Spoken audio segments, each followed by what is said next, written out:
And now we're going to go to the presentation by Valero representatives regarding community garden. Lawrence, I know you're going to be here, so.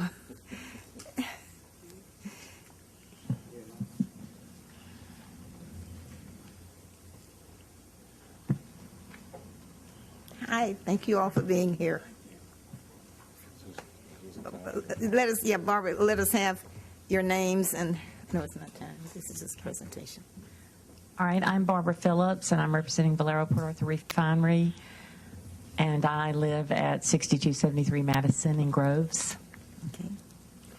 Parker Wilson, Vice President for Regulatory Affairs with Valero. I live in San Antonio, Texas, 9565 Majestic Oak Circle.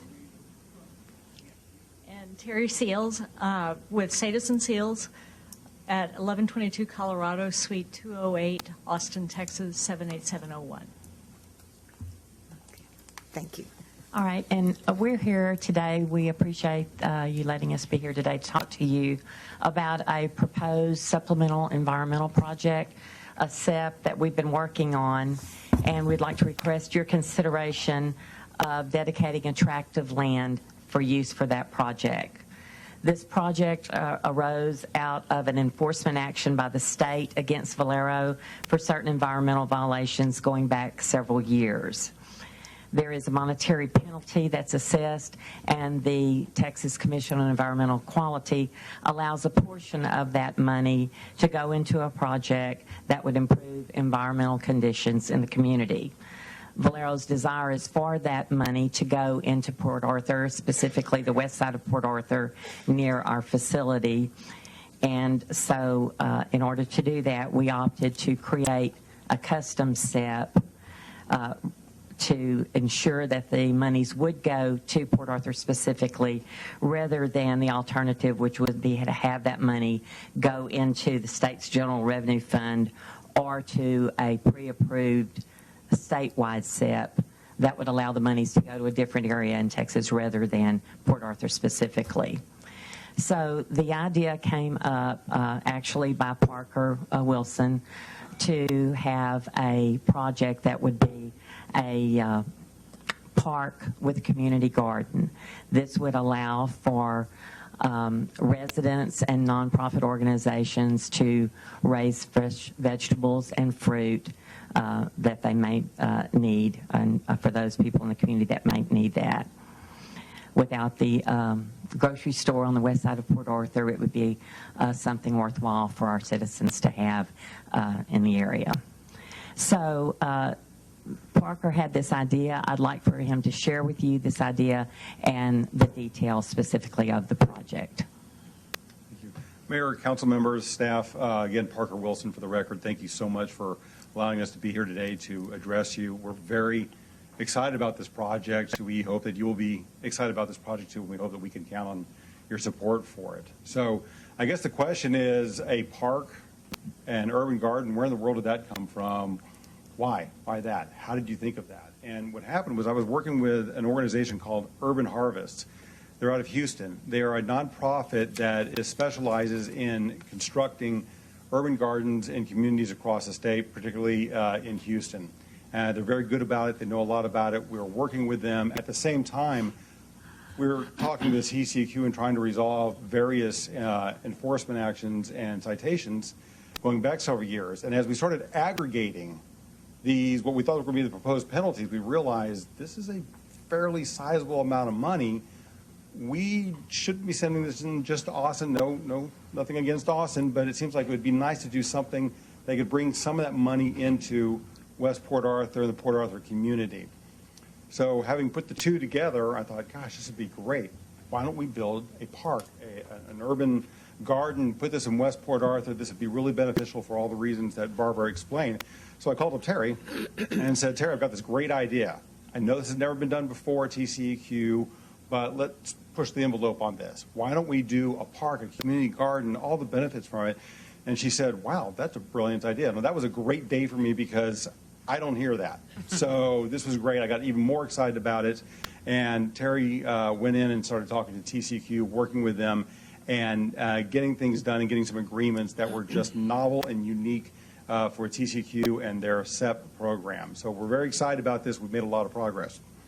Now, just a little bit about the project details. The funds from these penalties, we can go up to 50% of the proposed penalty, would be used to construct this park and this garden, and every bit of it. It would be the fence, the dirt that you would bring in for the gardens, the raised gardens, the timber for that. There would be an area for children, a little play area. There would be a planting pavilion, which could be multi-use. There would be restrooms on site. There would be water, electricity, and lights. There would be tools. There would be a secure storage location for these tools. One of the things that's really unique about this, and I bet this is the only one in the country, is that what we think we can do is also then take some money and set up a trust fund. And that trust fund would provide for the maintenance of this park and urban garden, so it's not a burden to Port Arthur. It wouldn't be, hey, we come in and build this and it's on you to maintain it. It's a financial responsibility. This trust fund would provide for that maintenance. It would provide for repairs. It would provide for seedlings, for plants.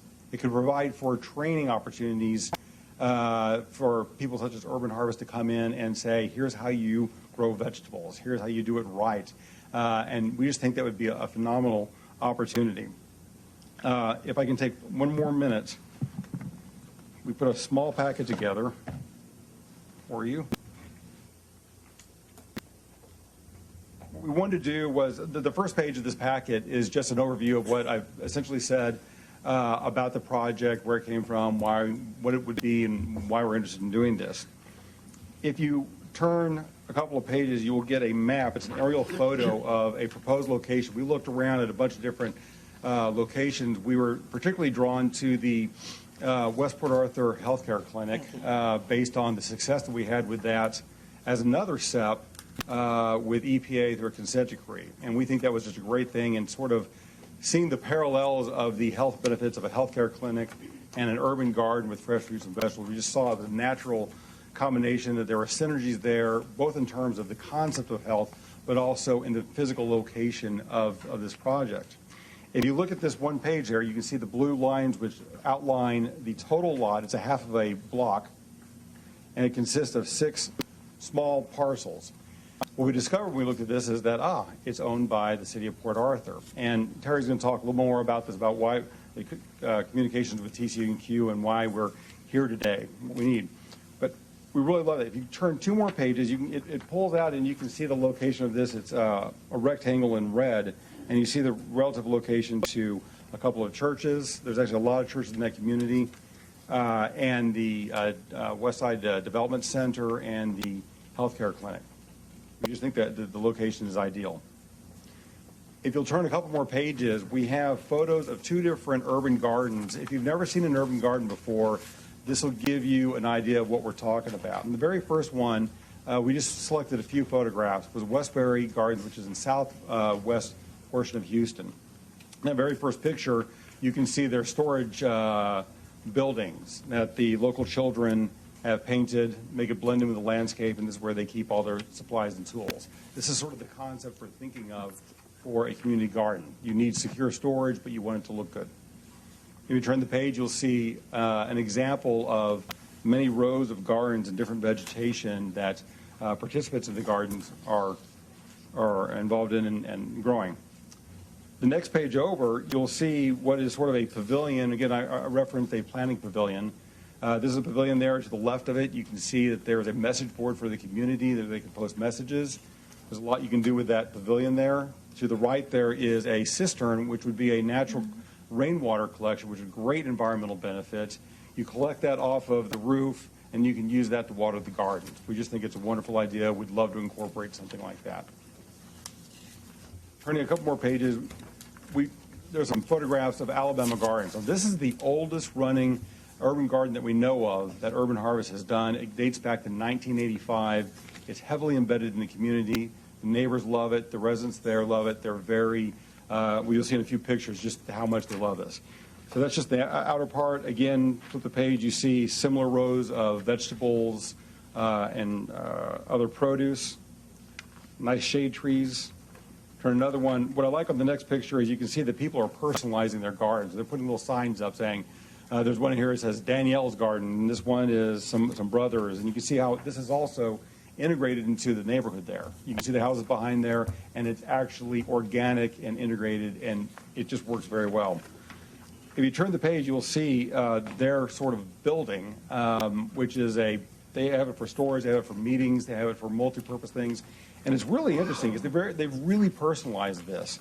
The community's gotten there, they've got all sorts of photographs and pictures, they've got proclamations on the wall from the state and from the city. It's really quite something to see, and they're obviously very dedicated to it. Turn the page, you get another photograph of sort of a closer up showing some of the people who are participating in it. So that's the quick nickel tour of the project and some of the gardens. We really do hope you're as excited as we are about this. Hope we can get your support. Now Terry's going to talk a little bit about TCQ and all the success she's had there. Thank you. Thank you, Mayor Prince and council members for having me. This has been a very complex project. As Parker mentioned, it is a new idea for TCQ, and we had a little bit of a struggle getting them to sign off on the idea. They have strict guidelines for supplemental environmental projects, and so we had to convince them that the idea of creating a SEP for a park and community gardens was workable under their rules and beneficial for the environment. Right now, the TCEQ staff has given us a preliminary indication that they think this will work, but it's still going to have to go through the commissioners, and there will be an agreement that governs the expenditure of funds under the supplemental environmental project. The TCEQ has had a couple of concerns. One is demonstrating that there's an environmental benefit, and through things like the garden itself and the air quality benefit that comes from gardens, and because of features that we've included, like the water collection system, the rainwater collection system, we've been able to, we think, satisfy those concerns. They also had a long-term concern about for projects like this. It's very important to the TCEQ that these projects be long-term and working for the community. So they have been very concerned about making the long-term viability evident. And that kind of goes to a couple of areas. One is making sure that the neighborhood is involved and invested in this. And another is the fact that we're willing to establish a trust fund for the maintenance of the project, so that it continues to be an attraction rather than a problem for the neighborhood and for the city of Port Arthur. And then the final one is kind of the reason that we are particularly here, and that is the dedication of the property to this purpose. One of the things that we are asking for, that they've asked us to ask you for, is that this parcel of land that we're looking at on 8th Street be dedicated to the park and garden purpose. And so that is what we would respectfully ask of the council. The other thing that they're very concerned about is the appropriate expenditure of funds, and we've had to work with them and negotiate on exactly what we can spend the money on. And as Parker listed, we've now gotten their sign off on things like beds, the construction of the beds, the soil, the fencing, the seeds and plants, the watering system, and security systems to maintain the garden.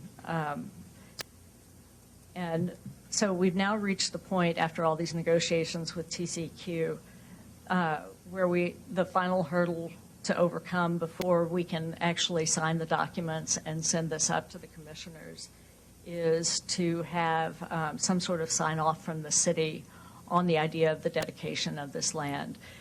When we first came out, as Parker mentioned, when we first came out to that property, Barbara and Parker and I were there, and we went with Urban Harvest, and we looked at it, and it was just like the ideal site. It was the right size. It allows for all the purposes.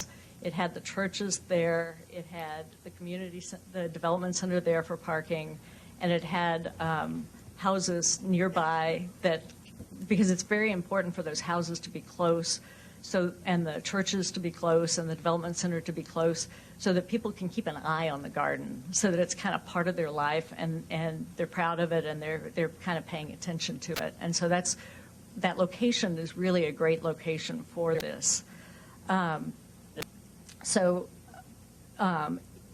If we can obtain from the council a dedication of that tract of property for this purpose, I think that will resolve the TCEQ's final concern about this project. And just as a final point, I wanted to talk a little bit about what we foresee the structure being of how this garden would run in the future. You know, Valero is obviously going to be funding the startup expenses of the garden and the trust fund that would be associated with the garden. But in the end, it's not a Valero garden. It's a garden for that community, and the garden in the end is going to have to be run by that community and for that community, not for Valero, but for the people in Port Arthur. And so what we envision is having a board of community members that would oversee the operations of the garden. And, you know, my dream is that I would get to come back to Port Arthur and see the garden and perhaps volunteer in the garden, and that I can make Parker come and Barbara can tell us what to do. But we would be visitors. We would not be the people who are directing that garden.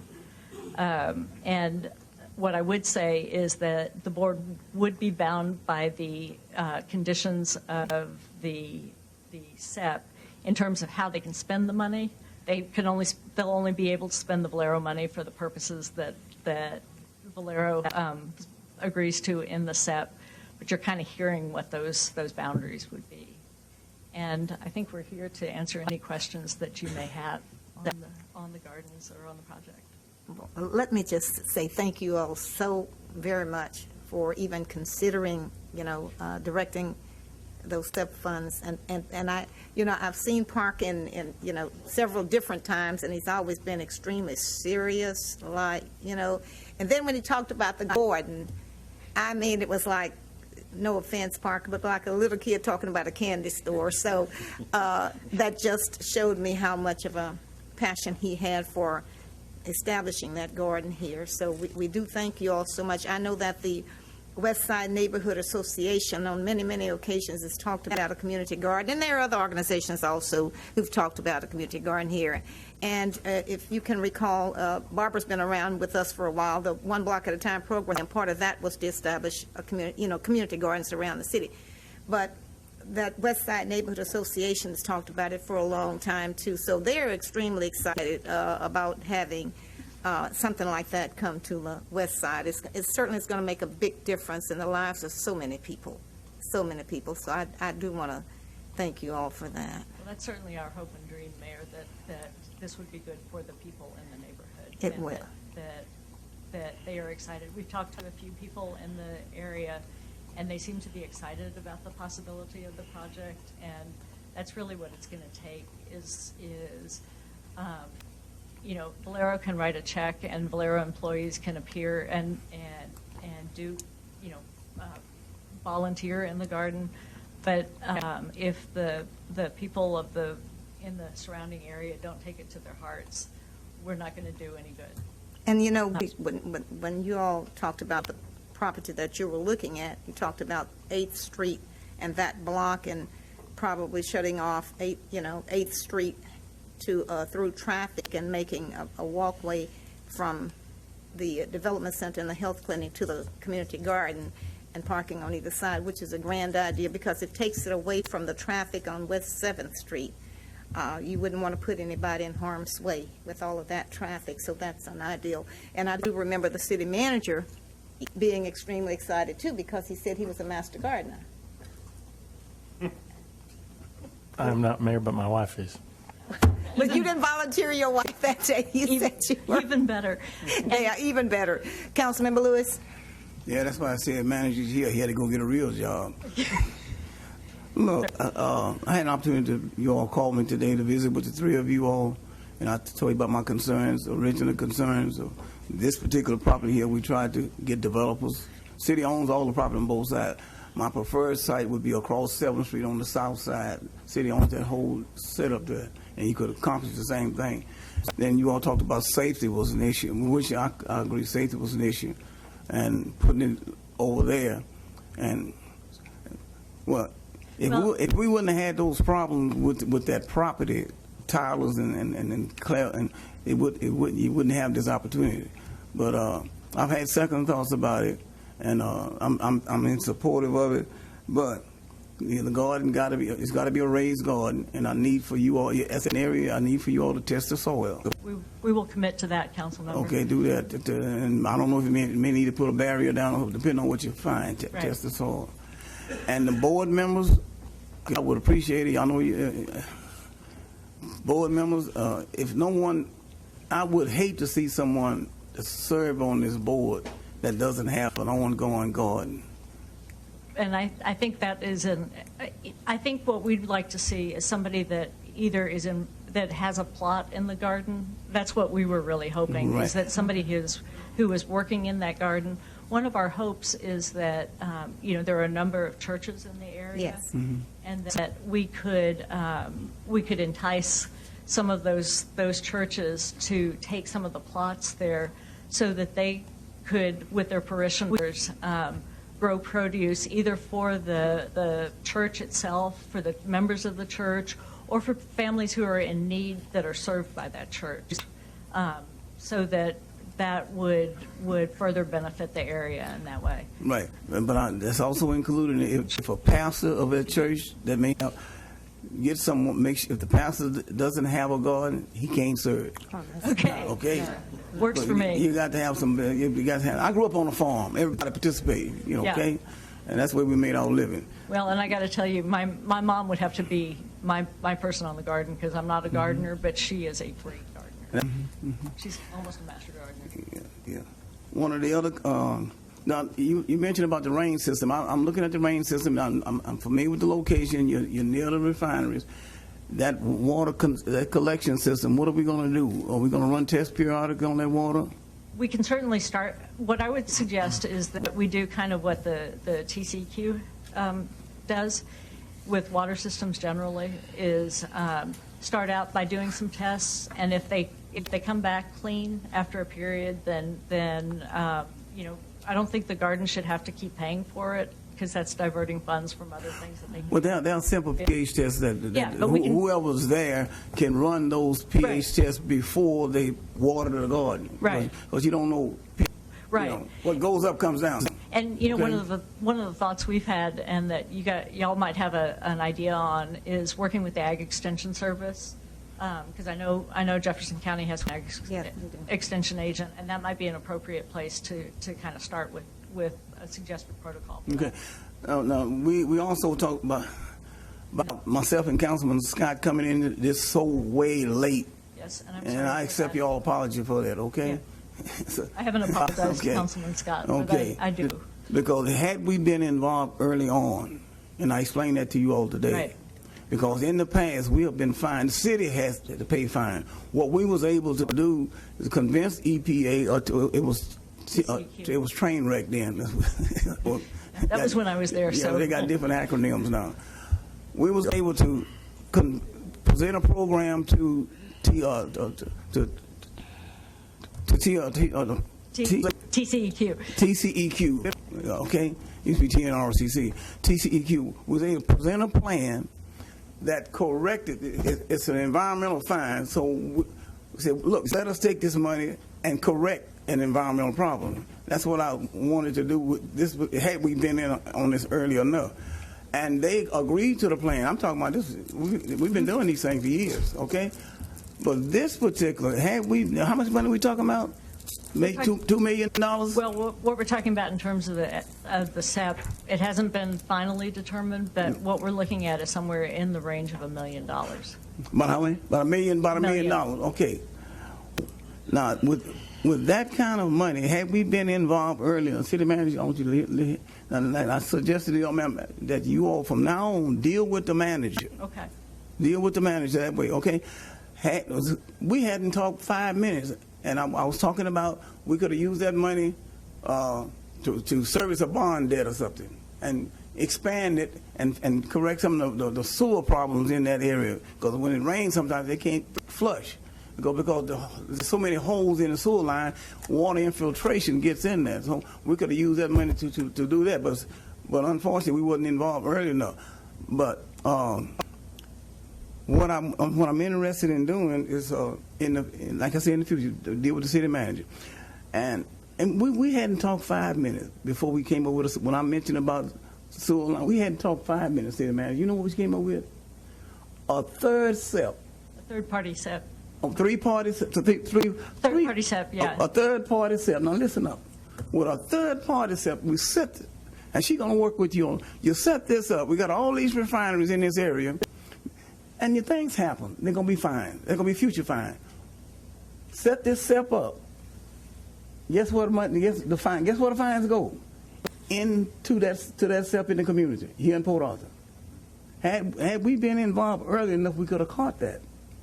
We could have caught that, but she's willing to.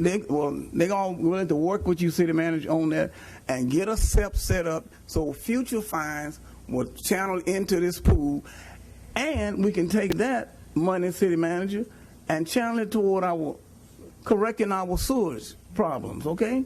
And in the future, we don't have to be continuously raising the sewer rates on the citizen. We'll have a source of revenue that can address these things, And maybe possibly gets large enough, we can address a bond issue and use that SEP money to service the debt, and we can do even more. Well, and what I would want to warn everybody of is that what you can use SEP money for, you have to be able to show a direct environmental benefit. So what you may be able to do is use that in lieu of having and not have to raise so much bond money. Right, that is correct. That would be. But I appreciate it, and y'all promised me you're going to work with the city manager, okay? Absolutely. All right, he's just getting here. He's trying to get his sea legs, okay? Well, and I'm trying to get my sea legs at the same time. So, and I do want to apologize for not coming to see you, council member.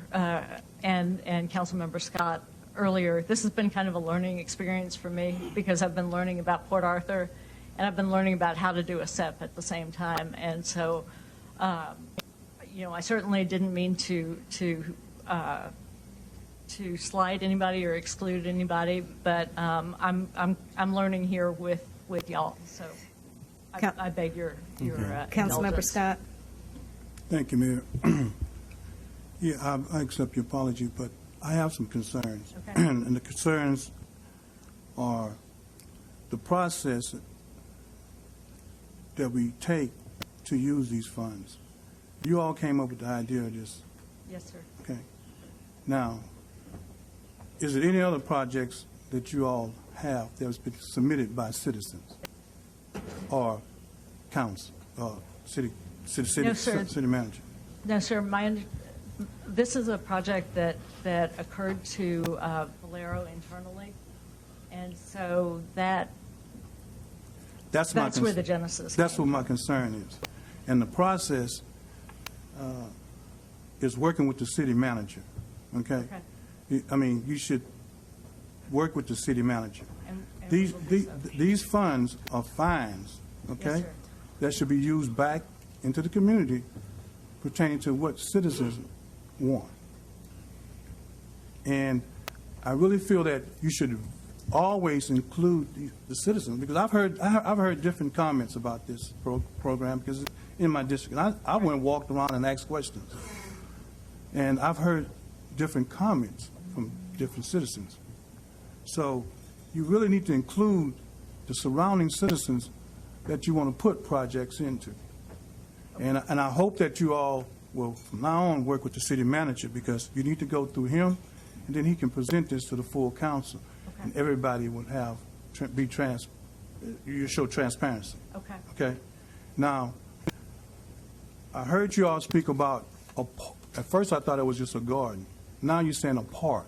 Right. Now, you're talking about a park, and EDC just spent $100,000 right across the street from you all in a park, that the citizens, they too would like a pavilion there. I mean, it's some things that you can do in that park. I mean, you're talking about putting a pavilion right across the street, but they've already started construction on the park, Lincoln Park. And you have citizens there have been asking about How can we get funds for a pavilion? They don't have any pavilion. You know, it's pavilions can be put into that park. So you got some citizens saying, hey, why can't you help us with this park? Now you decide to put a park right across the street from a park. Yes, sir. You know, so I mean, if everyone been included, if I've been included, I could have shared these things with you all, and you all have been aware of what citizens are saying, but this was not done. I appreciate that You know, point. so again, the process needs to be done correctly. I mean, I don't see where you all should just come up with what you want to do, and the citizens are not for it or not aware of it happening, and it's not being presented to the city council, where he can present it to the the city manager, and he can present it to the full council, where everybody is involved, and that's where this thing got messed up at. And the only thing I would just suggest for your consideration is that again, it was a learning experience for us, and I appreciate the lesson that you're sharing with me. The reason that we got into the pavilion and was because we started with the garden and then started thinking in a larger context after talking to TCQ. And that's how we got there was we were thinking, we offered the garden, and they suggested adding it and adding the park aspect to it. And as we talked, we also started considering the water collection system and the value that a pavilion would have in terms of the water collection system to support both the park and the. Yeah, I understand, and that's why I said that's where the lack of communication came in at, because you're discussing pavilion. Right. Okay. I'm not aware of it, nor the citizens that is aware of it. So you're discussing a pavilion. We have to have everybody input in this. And, when you have everybody input in this here, then we don't have any questions. Okay. We can also, I can also, being in my district, can discuss this with citizens and let them know this is what they're doing, this is how it's going to be done, this is the security, the soil is going to be tested. I can discuss these issues because these questions will come about. And our hope, if you find you can support this idea, is that you would be involved in those discussions as we move forward. Thank you. Let me just say this to you all. You've done a wonderful job, and we appreciate your consideration for that garden over there on the west side. And if I can do anything to help you, I most certainly will, in any form or fashion that I can. So I do want to thank you all so very much for your consideration for the people who are most affected by. So it's just a grand idea, and I'm looking forward to visiting one of the gardens in Houston to see what it's like. Thank you. Wait, well, Councilmember Scott turned his lights back on. Yes. I'm not saying it's not a grand idea. I'm saying the process that's in place, it needs to be done where it's transparency and that the whole council and the city manager, go through the city manager, everybody be involved. So I don't want any citizen thinking that I'm against a garden. I'm not against a garden. I'm against the process. As long as the process is in place and the transparency is there and everybody's included, then I'm fine with it. Okay? I appreciate that. Thank you. Councilmember Lewis. Well, yeah, appreciate your presentation, and I was glad you called me and provided me with the documentation, and we had a discussion, and you all asked, y'all had one request. You all remember what the request was? Yes, sir. Don't treat us don't beat up on us too badly. That's what you said. What did I tell you? I said, what are friends for if you can't abuse them? Yeah. Well, friends and family. Friends and family. They're both for that. You can't abuse them. What good are they? That's Appreciate exactly you right. all. Okay. Thank you, sir. Councilmember Williamson. I think this is great. I'm familiar with the organization. I've seen their work. In fact, I've seen an entire city, smaller than ours, obviously, but a whole city of 5,000 completely turned around from decay and thriving on tourism on account of gardening. And so I'm way for it. But this is not my district. My district needs gardens too. So let's hope this takes off, and maybe you can consider us in the future. Well, and one of the things that we would hope is that if it does take off, that there will be additional opportunities to fund in other areas of Port Arthur and do it in a more transparent. Well, as long as you're keeping us in mind, I promise you my full support. Thank In you, fact, sir. I'll grow earthworms for you if you need them. Thank you, sir. Councilmember Lewis? Yeah, just want briefly, I've seen community gardens go and come, but it leaves with one or two individuals that maintain, especially with the soup kitchen. They had nice gardens on Houston Avenue, but they go away because I like what y'all have a program in place. You have a way of providing a revenue to support it. So, and then the people that's going to be buying into it are gardeners themselves. So this will last. I think it will last. Okay, and thanks for considering it. Okay. Again, we thank you all so very much. Safe trip back home. And I know there are two people back there that I see waiting to thank you on your way out, Dr. Getwood and Ms. Queen.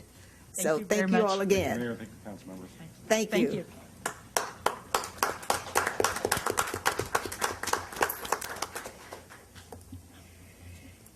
Okay, our next presentation by Director of Code Enforcement, Lawrence Baker, regarding the Commercial Demolition Program 2.2. It's getting late, Lawrence, so this could be 2.3. Basically, our Phase 1 and Phase 2 environmental assessments of the property to determine exactly what type of environmental problems we may have. Some of the things that they look for are asbestos, lead, and also soil contamination. Our remaining funds now are at approximately $1.2 million. The focus of this whole process is to focus on eliminating hazardous conditions and to prevent further deterioration and structural damage. And we have targeted 17 commercial buildings as part of our process. Our first area of priority will be the 400 block of Proctor Street. They're right here, the old Walgreens store, next to the Wellborn, and we're working right now with the GLO. We're getting some surveys done. I think Ms. Darlene now has already got with our contractor to process the houses and the buildings, and make those assessments. And once we get that process completed, we have to submit that to the GLO. Once the GLO gets that, then they'll submit it to their people who will do a review of it. And that turnaround is about 45 days. Hopefully, it'll be less, but there's no guarantee. And once that process is complete, then we'll move forward. They'll give us the word as to whether we can move forward with the demolition of the particular buildings. Hopefully by June or early June, we can see some of these buildings in this immediate area in the 400 block of Proctor come down.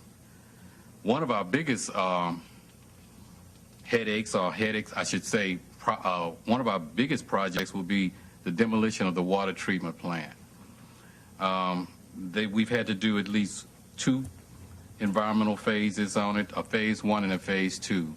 That has expended quite a bit of money to determine exactly if there were any soil contaminations or whatever contaminants were located in the building. We're still working on trying to get the logistics set up as to how we're going to proceed with the demolition of that building. There are many moving parts to it, and it's a large facility. And what we are now trying to coordinate is get a water pipe. I think it's a 36-inch and a sanitary sewer. That's also part of that, and we're trying to relocate it. And so we're trying to coordinate with water utilities and our engineering consultant firm to set up a plan of action on how we're going to proceed with that. And that's one of the reasons why we requested an extension for this whole program, so that we would have enough time to do the engineering and to scope it out and prepare a plan of action. And finally, Paul, I have submitted to you, and I've attached some photographs of some of the buildings that we have targeted for this particular process. Now, one of the things, because we had to do so many ESAs on all of these particular properties and reduce the amount of money that we have available for the demolition, we may not be able to get all of the buildings. We're going to try to prioritize and get as many of them as we can. My priority right now is to work in the downtown area. We have some of the buildings that are in the 700 block of Proctor Street, and I think it's a 3-story structure. It's going to be an interesting demolition process, and that would be my next target location.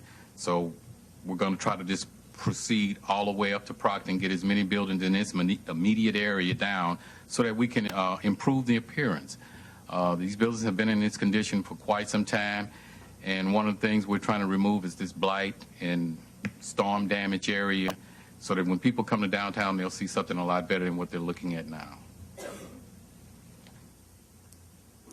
And if you have any questions, I'll be glad to entertain any questions at this time. Councilmember Mosley. Thank you, Mayor Pro Tem. Good evening, Mr. Baker. You and I have had some long talks about demolition of properties, and I've had a ton of requests about structures that are dangerous structures that have been in place where unwanted people have entered them on other folks' properties. And my question to you at the time was, how do we go by getting these structures removed, although you have a set number of structures to be demolished under this money? Could you kind of go over that for me right quick? Because the thing is, I know you have to have a priority list, and I'm thinking, well, if we have some dangerous structures and structures that folks have reported that there's been thefts and break-ins and that's You're talking about residential structures. Right. Okay, Right. I think when we did have our conversation, it basically was dealing with the residential buildings. And we do have 325 that we've already submitted to the regional planning office. And they're in the process of beginning the demolition of some of those structures. And we'll be working with them. We've already submitted those to them. And a lot of structures, I think, that you may have some concerns with might be on that list. And I think I've supplied you with a copy of that. Right. And if they're not on the list, then what we do is what we do is take them through the condemnation process. We do have some available funds for demolition right now in the general fund, and we will use those funds to take down those houses that are not on the list. So if I brought you a list of structures, photographs, addresses, then you'd go through the process of clearing these homes for us, ownership, and then hopefully secure the funding, like you said, to take care of these structures at any given time. Yes, sir. Okay. Thank you. Councilmember Lewis? How you doing, Lawrence? All right. I know it may not be on the list, but I'm always being asked about the old Sabine Hotel. What would it take to do away with that? Oh. Well, it would take a lot of money. Yeah.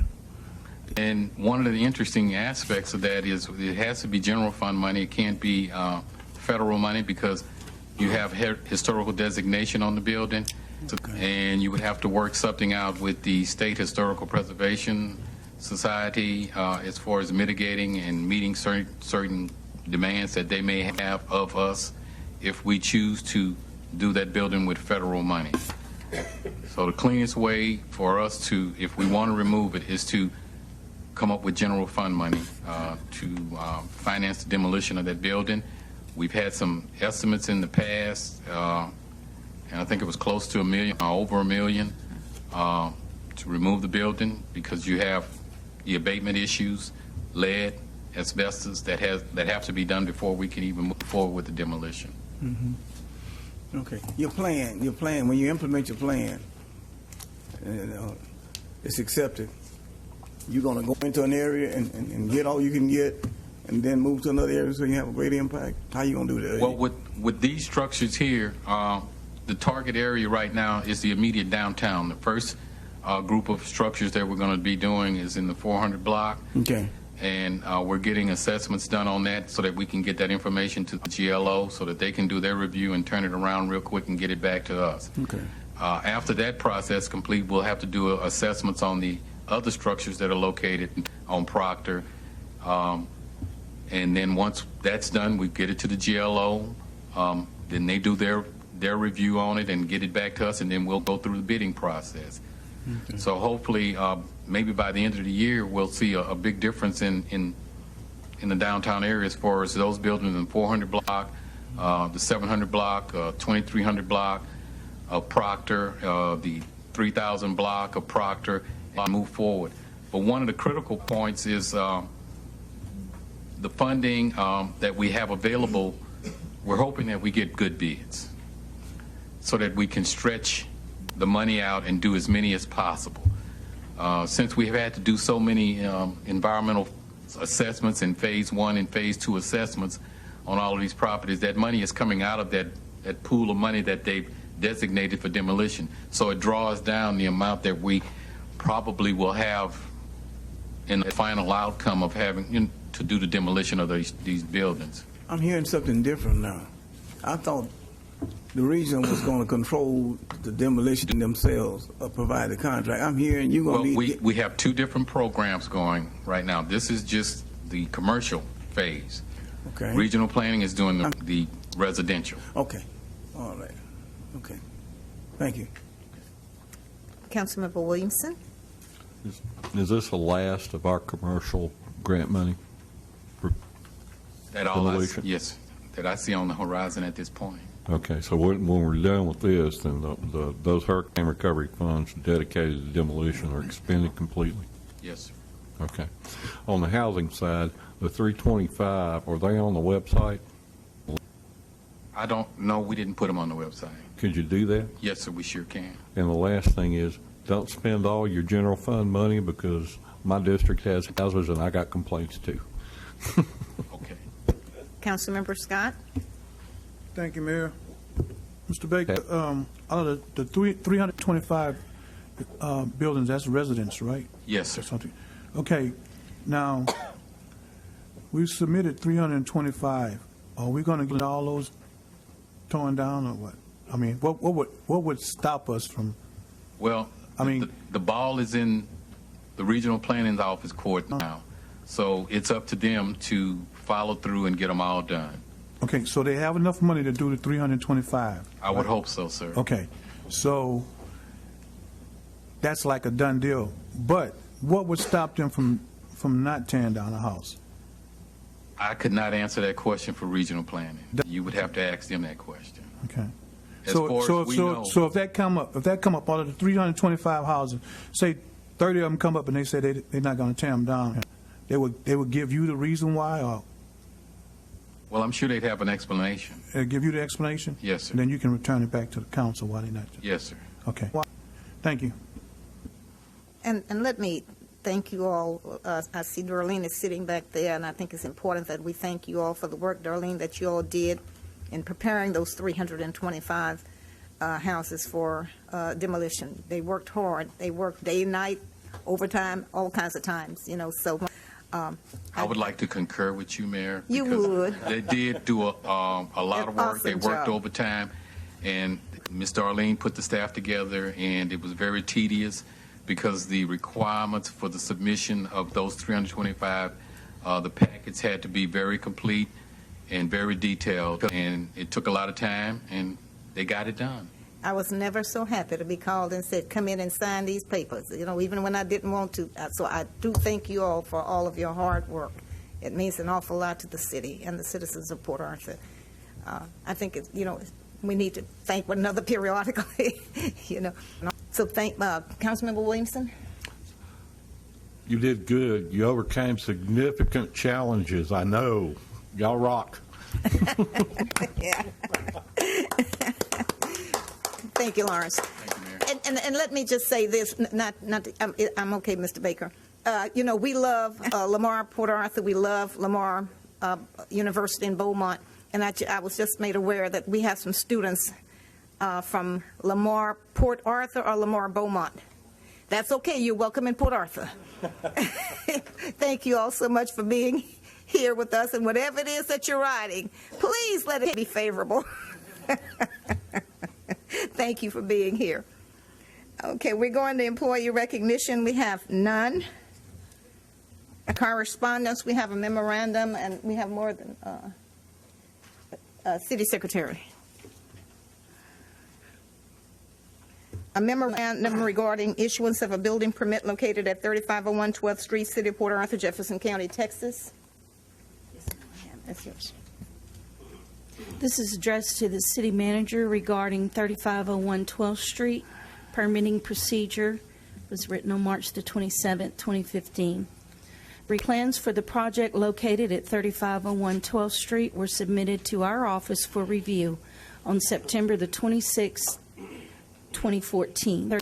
Our review process requires the plans to be reviewed by the Building Inspections Division, the Fire Department, the Public Works Department, and the Water Utilities Department, and the Zoning Department. Each reviewing department reviews the plans to ensure that the proposed project complies with the standard rules and regulations adopted by the various departments of the city. The Building Inspection Division and the Fire Marshal's Office reviewed the plans to ensure that the construction project complied with the applicable building and fire codes adopted by the city. Once that review process was completed, no problems were found. The project was approved for permitting. It met all of the required standards. All of the required city departments performed their review and approved the project. All the paperwork associated with that project that was submitted to us from the contractor was deemed acceptable. Therefore, we issued the permit for the project March 10th, 2015, at the completion of all those reviews. Signed by Lawrence Baker, Director of Code Enforcement. Thank you.